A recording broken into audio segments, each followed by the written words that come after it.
Hi, it's Lindsay Diane from DianeDecor.com. In today's video, I'm going to share with you some expert tips for finding the best faux florals online. When it comes to shopping online, finding faux florals or artificial flowers is one of the hardest home decor items to track down. Not because there's not a lot of them, but because it's very hard to determine the quality of the item online. It's just one of those things that it's easier for you to be able to pick up and feel and see in person. But you can get some really amazing deals online if you follow a few tips every time you shop.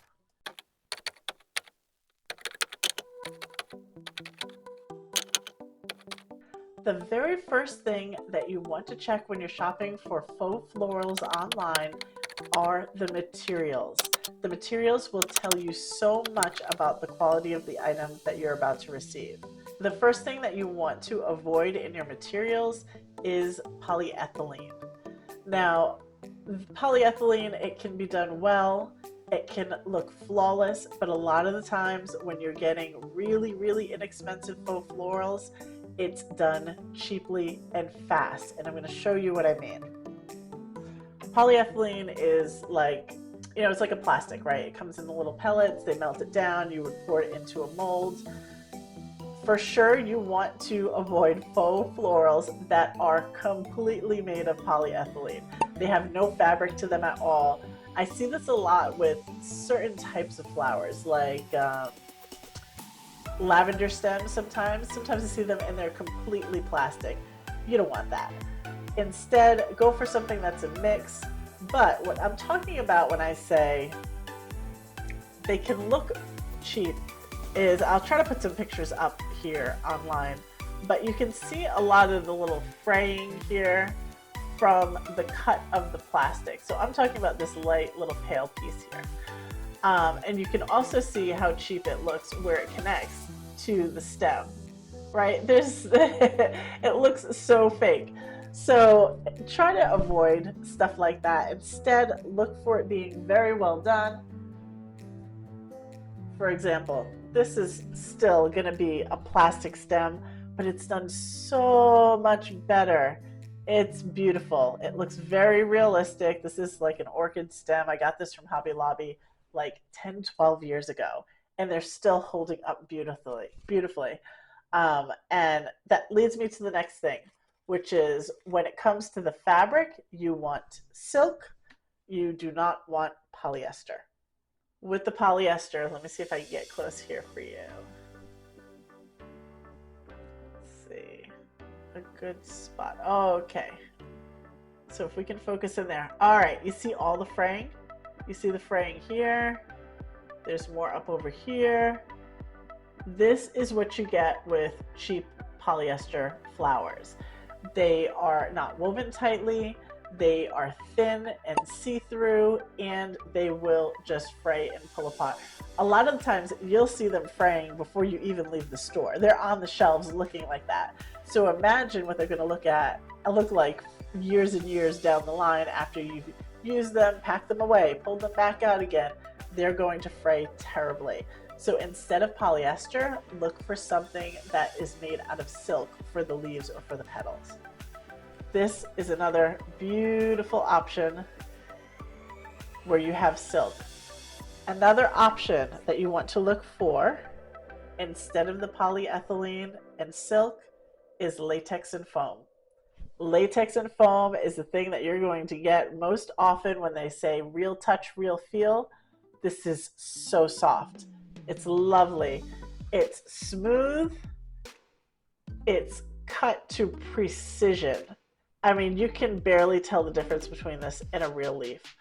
And then the top is like a foam. The actual tulip head is like a little foamy piece. It's gorgeous. And again, this is not much more expensive than this. You just have to read the description and know what you're getting. If you can, skip polyethylene, skip polyester, instead go for latex or silk or polyethylene and silk.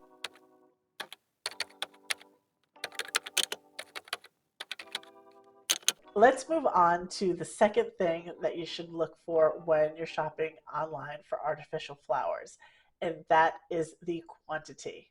Most often, people are upset in the comments and in the reviews of a product listing because of the quantity. You want to check the quantity in the product description. Often, people just look at the product photos, and in the product photos, they may be using more than what they're actually selling, right? Because they wanted to make it look full and big and beautiful, and you may be getting a pack of 3 stems, but in the product photo, they're using 3 packs of 3 stems, which means it's a total of 9 stems that you need and not just 3. Make sure that you look at how many stems you're getting and how many heads per stem you're getting. The average is like 4 to 6 heads per stem. If you get more than that, then you're getting a really great deal. So you're counting each flower head. So I've got 1, 2, 3, 4, 5, 6, 7, 8. I've actually got 8 heads per stem here, which is really great. And this would be beautiful if it wasn't for all of the fraying on the polyester.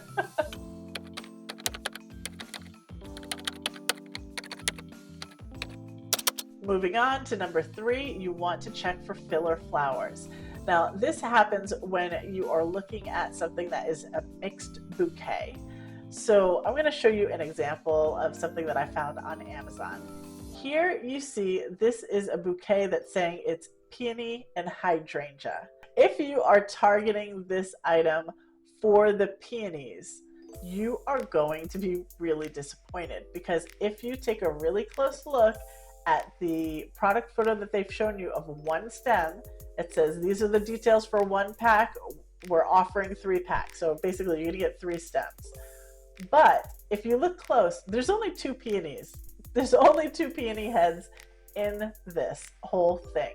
The rest of them are hydrangeas of varying sizes and what looks like a pom-pom mum. It seems like there's some baby breath in there. So this is a very mixed bag. So if you're buying this thinking, I'm going to snip the peonies off and I'm going to use it in a wreath, or I just want the peony and a hydrangea and I want to use it in a wreath, really take a close look at that bouquet if you're getting a mixed bouquet like this. The way that you would want to approach a listing like this is decide how many heads of one particular item you want. If you don't care and you just love the bouquet as it is, then that's fine, don't worry about it. But if you are really targeting it for one particular flower because it seems like it's a good deal, really do the math on it, because it might not make sense. So with this, if I really wanted it for the peony, in the end, I'm only getting 6, right? But I could go to a listing like this instead and get a bouquet that is all peony and no filler flowers at all, and get 14 heads for only $4 more. That's a much better deal if that's what I'm targeting. So keep in mind the filler flowers and whether or not you really want those in your display. Number 4 is to check the dimensions.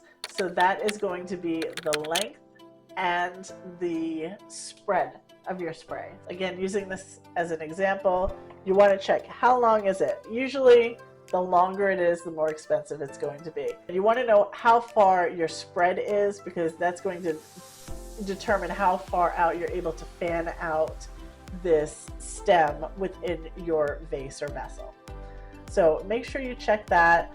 Again, that's one of those things that you see in the description. It doesn't look as full as I thought it did. Well, maybe that's because, it really doesn't spread out far. Maybe the dimension is this, but you want it to be this. You have to really take a close look and check that description to see the overall dimensions of your item.